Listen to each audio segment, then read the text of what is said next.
The reason that you feel so freaking drained is because you are engaging with too many outer shoulds. By the way, I am going to be filming this video all the way through because I literally cannot be bothered with editing. And I want to film these YouTube videos a lot more regularly. And I was like, the only bottleneck is the fact that I film takes like 20 to 30 minutes, however long the video is, and then I have to spend like multiple hours editing. And it's a multiple hours editing that is the bottleneck for me that prevents me from filming. And this segues perfectly into today's conversation because there is a difference between inner shoulds and outer shoulds. Outer shoulds are conditioned perceptions and beliefs of how we are supposed to do something, and inner shoulds are how we actually want to do that thing. So, filming YouTube videos, I have an inner desire to post very regularly on YouTube. You know, like in my greatest imaginations of my dream life, it's like I can post, I'm like filming a YouTube video like every day, you know, because I have the energy to film, I have the inspiration, I have the ideas. So that is like my dream reality. I just want to film every day. So, what is preventing me from filming every day? It is the outer should of how I'm supposed to film, what it's supposed to look like, what I'm supposed to look like, how I'm meant to perform this act of YouTube video. You know? Like my outer should of I need to film and I need to then spend a few hours afterwards editing out all the pauses. If I missed out like jumbled up words, or if I paused for a sec, I need to like edit that out. I need to cut that out. Where is that coming from? That's coming from me watching how other people make YouTube videos, how other people do this thing, and being like, oh, since that's how they're doing it, that's how everyone needs to do it, that's how I need to do it. But the problem is that me believing in that outer should or that outer conditioning that that's if I want to make YouTube videos that I have to do it that way, that is what is directly blocking me from the inner should, the inner desire of making the YouTube videos. Do you see what I'm saying here? And again, like there's so many outer shoulds. Everything basically, so most of the world operates from outer expectation based, like their actions are based on out expectations that others have placed on them directly but mostly indirectly. You know, it's like, of course there's, I mean, I'm just thinking of like social rules and stuff, right? It's like there's things that are obviously like morality. You know, morality is something like obviously don't kill someone, and like that's an outer should that I agree with, but that is based more on the principles of how to have a cohesive harmonized stable society. What I'm really talking about are these other types of shoulds within us, like how we're supposed to dress, how we're supposed to make our art, how we're supposed to do our makeup. And this can be very influenced by our outer world, by our external reality. And it's not that it's a problem, because obviously there needs to be some cohesion, I think, within social groups for us to be able to relate to one another. Like if I'm not going to walk into the coffee shop completely naked, you know? Like that is, there are a layer of rules and external shoulds that are valuable, you know, because they directly create an effect that is kind of for the greater good of everyone in that moment. And it's like if I go to a coffee shop fully naked, that's going to harm other people's experiences of the coffee shop. It's going to make them feel uncomfortable, and it's not going to be a net positive effect. But then there's things like this with the YouTube videos, right? It's like, why do I feel like I need to spend 3 hours after filming a video, making sure that I'm coming off as perfectly as I am? Like, why do I need to make sure that I am like measuring myself in that few hours afterwards, and I'm like deleting anything that could make me seem not perfect or not professional or not a good enough speaker or creator? Like, why do I need to do that?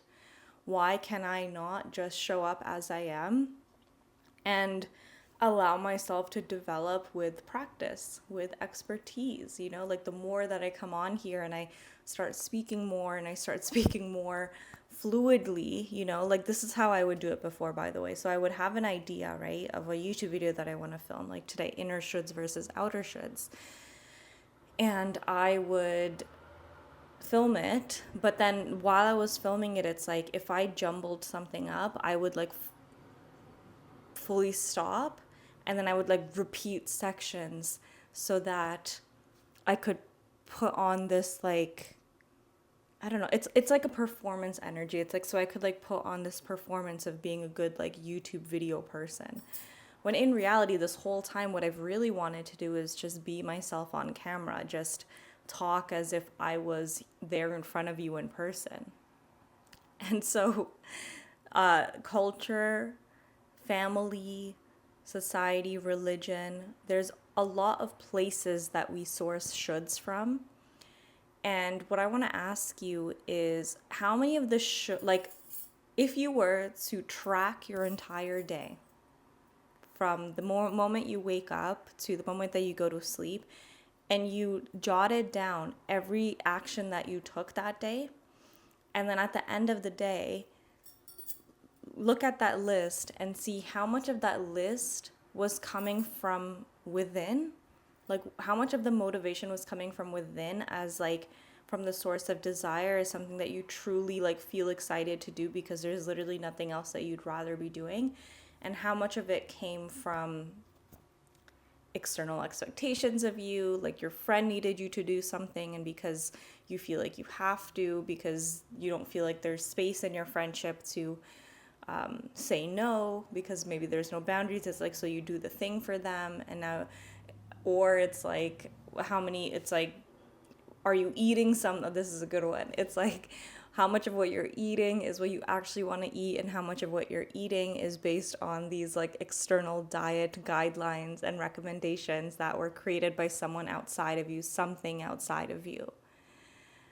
I think you might be surprised if you're newer to this work. If you're like a seasoned veteran and you've been doing inner work a lot, you've probably already come across this concept. But if you're new to inner work and maybe you've been self-aware your whole life, but you've never really like believed that it's possible to change and improve aspects of yourself, it might be very surprising to you to realize how much of what you do in a day comes from somewhere outside of you, from a motivation stream outside of yourself. And so what would happen if we stopped doing that? How much energy would return to us? How much life force would return to us? How much less of an energy leak or drain would we experience in the day to day? Right? Like, you just, again, let's keep using this like YouTube example, this YouTube video filming example. Think of how much time even I wait. Okay, so if I have this inner should that I want to post a video every day, or I want to film a video every day, okay? And that is coming from inner desire, and that is completely aligned with my golden age timeline, which golden age timeline is basically the best freaking possible version of your life that could possibly be in this life, okay? It's not the adjacent best version. It's not like the version of your life that's almost the best version. It's the best version.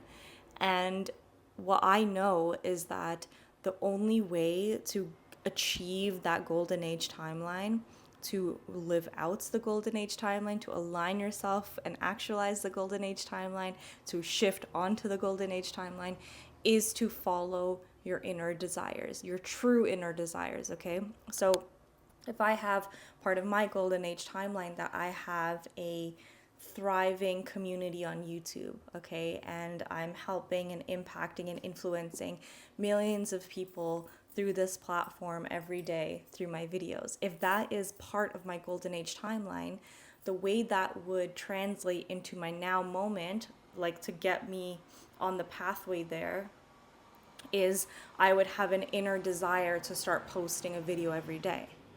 Okay, and that makes sense, right? Like, yeah, let's post a video every day. So what I've had this intuition for like 10 years now, 8 years. One day I started my YouTube channel in 2017, right?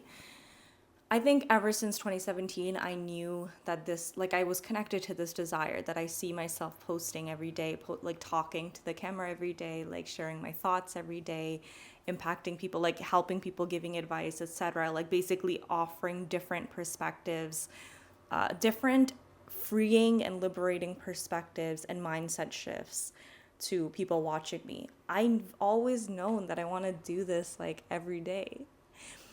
So what has been the thing that blocked me? Anyone know? It was, you probably know because I literally just talked about it.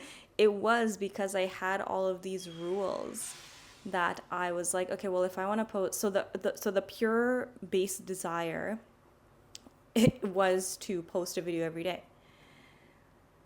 But then there was all of these blocks in my mind about what it meant, what it had to look like what it meant to post every day. What does that mean? What does it look like? What do I need to do? And it's like, and these rules, I basically installed them and I absorbed them and then installed them into my system based on what I've seen other people doing. So I'm like, okay, well, these other YouTubers that I really admire and I enjoy watching their videos, they do it like this. So I then also have to do it like this if I want to achieve the level of visibility and success and viewership and engagement that they have.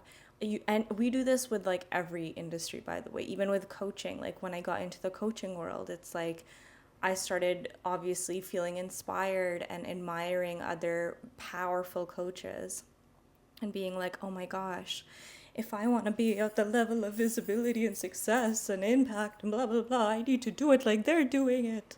I need to also do a free masterclass that leads into a low ticket offer, that leads into a high ticket offer, that leads into one-on-one. It's like there's all of these structures out there in the world that exist that other people have built and they work for them. And sometimes, if we're lucky, those structures, we can just copy and paste them into our lives and it's perfect and it's beautiful and it's aligned. But more often than not, at least in my life, other people's structures are not my structure. The way that someone else achieves a certain thing or gets to a certain destination or does something is not necessarily how I myself am meant to do it.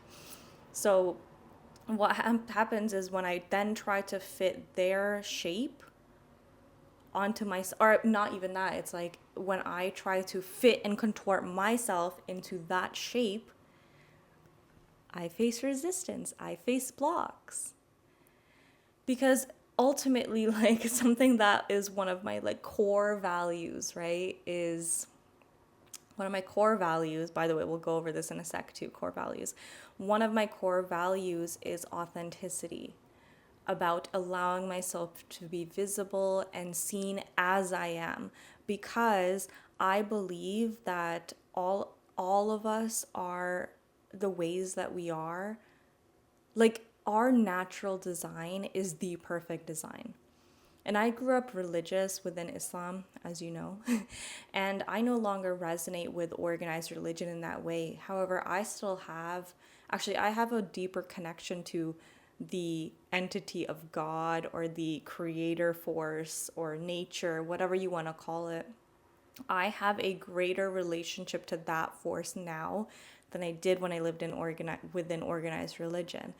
And the reason is like, and one of the things that has come from like deepening my connection with that force is realizing how perfect nature is, and how intricate nature is, and how like the structure of nature, like how when I think about it, I just see this like huge fractal universe. And I see all of these shapes and things and these geometries, and I see how beautifully all the geometries fit together with one another.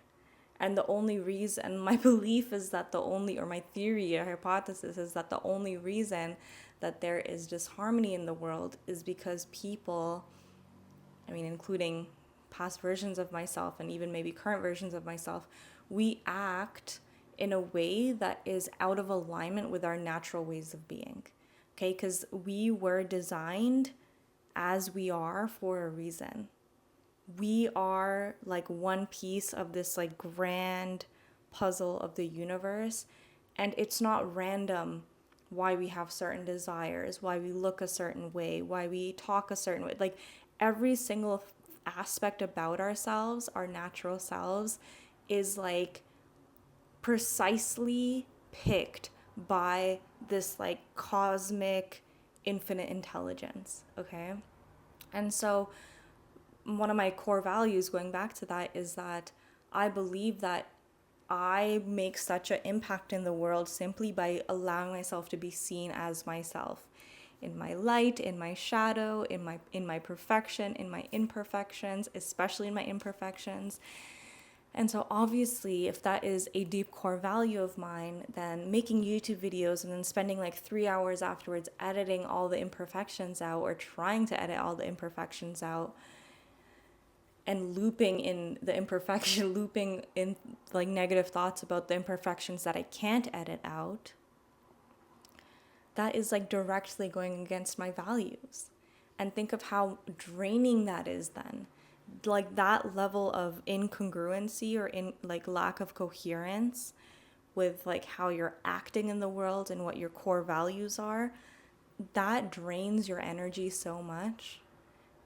And that energy drain, it's like you're walking completely in an opposite direction to your golden age not even an opposite direction, because we're talking about timelines. You're on a timeline that's very different than your golden age timeline. And so obviously you're not going to see the results of your golden age timeline because you're not on that timeline when you start taking actions trying to contort yourself into other people's shapes. And this is an exercise for you that's always very, very valuable, even if you've done it before, but it's always super valuable. It's like understanding and defining what your core values are. Think of like 6 core values that you personally hold as an individual, as a human being, okay? I haven't done this in a while. I did it a few years ago, but so I'm not going to list all 6 because I actually need to like sit down and like do it myself. But obviously authenticity is one of the core values. Another core value of mine is truth, but I think that kind of coincides with authenticity, but truth, like honesty, just not living a double life, not pretending to be or do something that I'm not, like not lying, like that is also a core value of mine. Okay, let's just keep going because more is coming through. Beauty is a core value of mine, like creating beauty, engaging in beauty, amplifying beauty, because beauty is literally what we perceive as beautiful is essentially harmony in material form. Like anything that's visually aesthetic, we perceive it as beautiful and satisfying because it's literally like the energy of harmony in material form. So that's a big value of mine, and I love like feeling beautiful. I love creating beauty in my spaces. I love creating beauty in anything. Because I believe that beauty and harmony are the same energy. And yeah, we'll just leave it at that for now. But I want you to actually go into your psyche and your heart and your body and your mind and where all the parts of your system. And I want you to think about your 6 core values. Okay, and then if you really want to do this work with me, then I want you to tomorrow, as soon as you wake up in the morning to the moment that you fall asleep, I want you to, what we were talking about earlier, I want you to jot down every single thing that you did that day.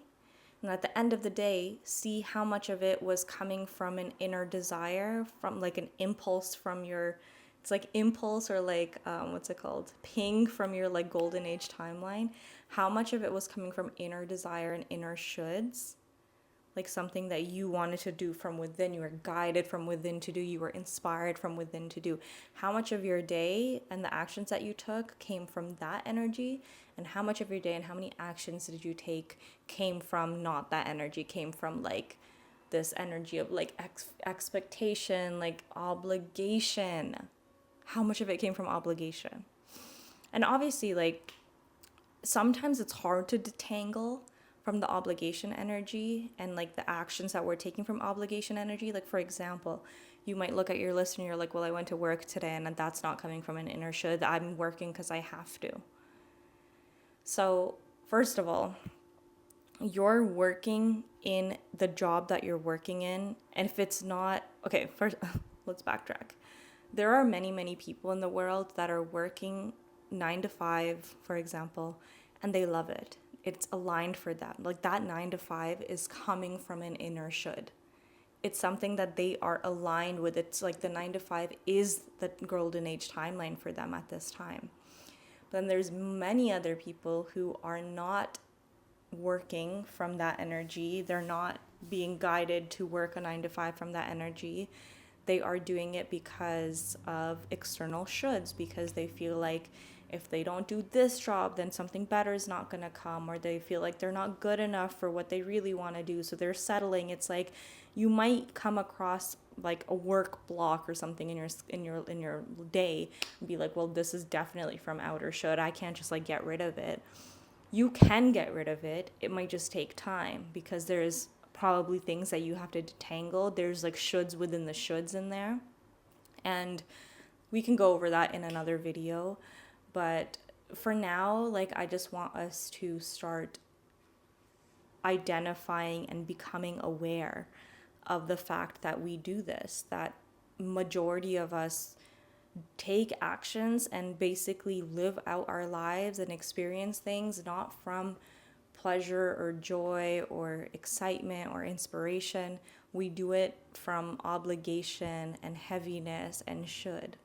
Okay, and it's like, no wonder if that's the energy that you are creating from or taking action from, that is going to be what the energy that perpetuates in your life. Because this is something that I've seen over and over again. The energy of the actions that I take, okay, the energy that is behind the actions that I take. So for example, me filming this video right now, and I am one shot. I'm not going to edit it. I'm going to post this as it is. I might listen to it once so I can like receive the wisdom for myself, but I'm going to post it as it is. That is coming from the energy of I am enough. I love myself as I am. I'm good as I am, with my perfections, with my imperfections, everything. That's the energy that, and it's coming from the inner desire to do this, right? It's like, that's the energy that I'm creating this video from. And so that is because it's like almost like the creation or the action that I take solidifies that energy into my world. So as I create this video, it's like it amplifies that energy into my reality, and there's more situations that start coming to me that match that vibe of I am enough. Conversely, if I continue to, like, if I made this video right now and then I went onto my laptop and I like spent like 4 hours editing it, that action of editing would be coming from the energy of not enough-ness, from I'm not good enough as I am, that I need to fit myself into another shape, a shape that I am not currently am. And what would that do? That would then amplify and perpetuate that energy of not enoughness in my reality. So really it's about like identifying and doing the most that we can in the day-to-day with, like, it's like every time you begin to take an action, figure out what energy is this coming from? Is this coming from an energy or motivation stream that I want to perpetuate? Is this coming from the energy of inspiration and desire? Or is it coming from the energy of obligation and should? And if it is coming from obligation and should, can I just not do this thing? Can I set a boundary? Can I speak my truth? Can I have a conversation with someone? Or is it something like work and it's not something that I can drop right away? And in that kind of case, you can reframe the energy of motivation in the moment. If it's something that you still have to do, and you could reframe it so you're like, actually, I don't necessarily want to work this job right now. However, I need to work this job to take care of myself, to pay my rent, take care of my family, whatever it is. And so in that moment of realizing like why you're doing, like why in that moment of realizing that there is some desire there for you, like there's a desire, you hate this job but you desire to take care of your family, or you desire to buy like really nice groceries, high quality food for yourself, you can flip that desire right there in that moment, and then it's like the energy shifts. So it's like, it's now, instead of mindlessly working this job because you're like, I have to work this job, there's no other choice, you can be like, okay, well, now that I've identified that this is not what I want to do, while I work on detangling myself from this role and finding something better and doing something more aligned and more harmonious with my golden age timeline, more aligned with my golden age timeline,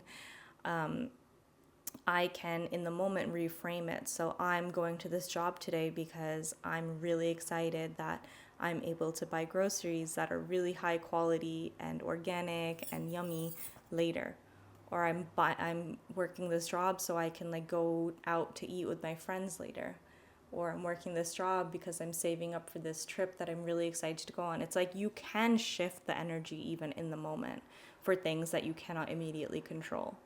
And again, it's like it'll work the same way. The energy that you take the action from, if you're taking the action, like if you go to work and you're like thinking and in the energy of like, wow, I'm like so grateful for this job because I'm able to save up for this Europe trip and I'm so excited to go on this Europe trip.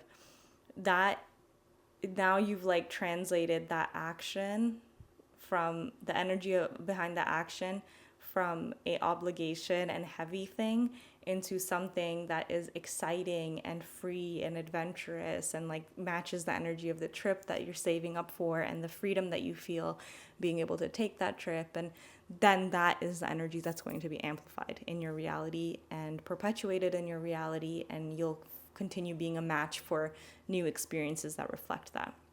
So yeah, that's today's video. Thank you so much for watching. If you are someone who is loving my videos or love the way that I speak about things, I just launched, actually I launched a group program before, but there's a new group program next week that's coming out where I'm properly launching. Like I launched a group program in like the spring, but I was too scared to like actually launch it. But this one, Liberated, we're going all in. And it's starting, the first call is next Wednesday. All of the details that you need to know about this program, it's a 4-week program. They're all going to be, like there's a link in the description and in the comments, that link to the sales page, and the whole like transmission of the course is there. But to summarize, this course is for women who have an intuitive nudge. They know that there's something that they need to do and specific action that they need to take in their life. And it could be a big action, like, oh my gosh, I need to like really quit this job right now and like just trust myself now. Or it could be something small, like, I don't know, like I want to start wearing more dresses, you know? It's just something, it's like their next power move step. And the reason why you haven't done it yet is because there are blocks or fears or societal conditionings or external shoulds in the way. And the program is called Liberated because through this 4 weeks, we're going to basically remove these blocks and we're going to do the things together. Each one of us has that next power move lined up in our hearts, waiting for us to take action. We're all going to do it together in week 3, and then it's going to be done and we're going to celebrate. And I basically designed this to offset some of the difficulty that we feel from not having external validation or external support or external community.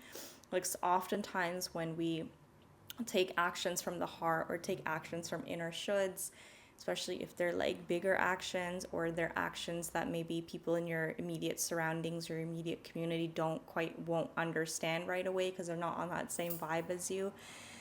you can feel like you shouldn't do it because your like primal instinct to want to not be exiled gets lit up in your body, and you feel, because like no one outside of your immediate reality is like validating you or like telling you it's a good idea, and maybe they're telling you that it's actually a bad idea, but you yourself would then know that it's actually the golden age timeline idea for you, and it's going to lead you to where you know you want to be. You feel very isolated in that position. And so I created Liberated to be this group space where we can all do it together and offsets that isolation. And I also am going to give like nervous system tools, mindset tools to help us care for ourselves before, during, and after doing these power moves, taking these power moves, because every time we take this power move, it literally restructures your reality. And that can feel destabilizing in the short term, in the temporary term, because it, like the way that reality restructures is often interpreted by us as chaos in order to take a existing thing. So for example, if you want to like upgrade your career, right? And working a really shitty job, how do you get to your dream career? You need to let go of the existing shitty job. So when you let go of an existing shitty job, you know that that's for the best, right? Because you know that there's something better on the other side. You're creating space for what's better on the other side. But in the moment between the old job and the new job, or like in the moment where you haven't fully settled into the new job, or maybe you don't even know exactly what the new job is, you experience like a sense of like chaos or destabilization. So I'm going to be offering a lot of tools in this program to help you learn how to navigate that and to honestly get very comfortable in that void space or that in between space. Because when you get comfortable in that space, you basically can take power move after power move after power move. You can just keep building and expanding and building and expanding into your life and doing more and more things out of your comfort zone that expand you, that bring you to new amazing opportunities. And it's just like, this is like foundational work for crafting your golden age timeline. So, or not even crafting, but materializing your golden age timeline so that you actually see it in your physical world all around you. So if you would love to join me and everyone else in there, then again, the link is in the description and in the comments. So, and if you have any questions, like send me a DM or an email and I will be happy to answer. There's also a payment plan. But yeah, I would love to see you in there. Bye.